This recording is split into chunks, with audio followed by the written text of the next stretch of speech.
History was made here, period. And that's what led a lot of us to this, I think, is the personal experience of having our friends, either ourselves be sick or our friends be sick and dying, and nobody at any level appearing to care one whit about it. We could learn skills that we'd never learned before, and more important, that we could just create our place in the world, which is really what the Women's Building represented, the public center for women's culture. 2 bartenders were dragged through splintering glass. People were dragged out into the parking lot where the police cars were waiting. 14 people were arrested.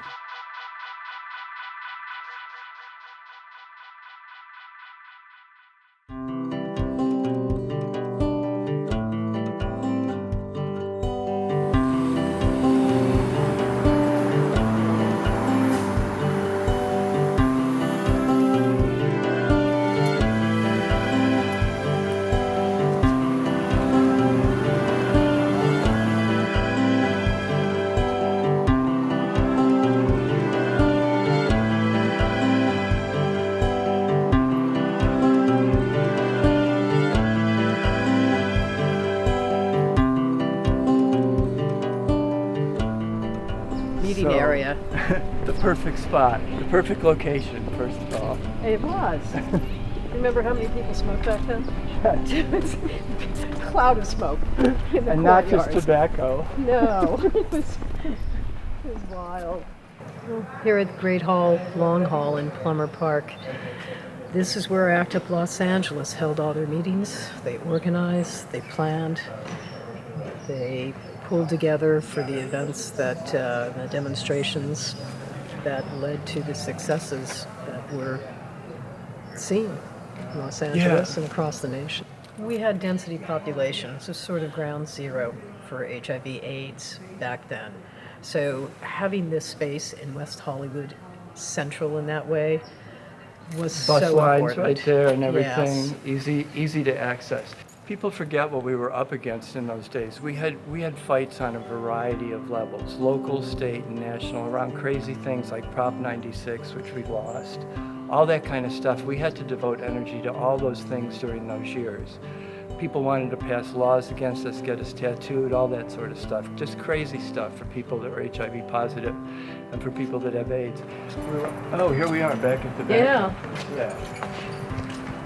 I know. Think about how this used to be set up.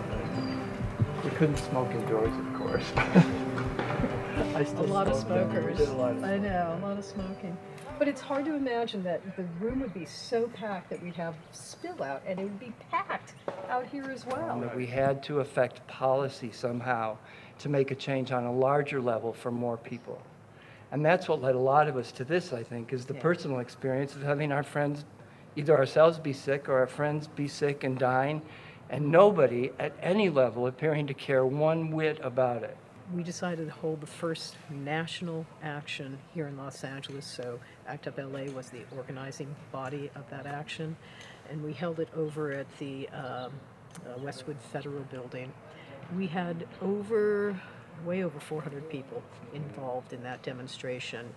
People from all walks of life who showed up for this, not activists, who were willing to put themselves on the line. The energy of that demonstration was intense because of everyone's fear of what was happening. And that not only put Los Angeles on the map on a national scale, but it moved the whole dialogue from separate groups from separate cities to this is a national movement. And it's astounding how much we did.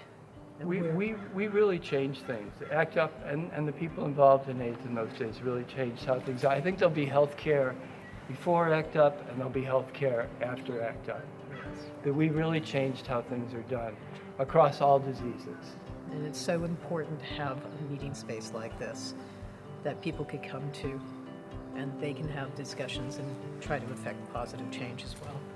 And we believe history was made here. Yeah. And that's a decision to be left up to other people, I guess. But for us, our history was made here. No, I disagree. History was made here, period.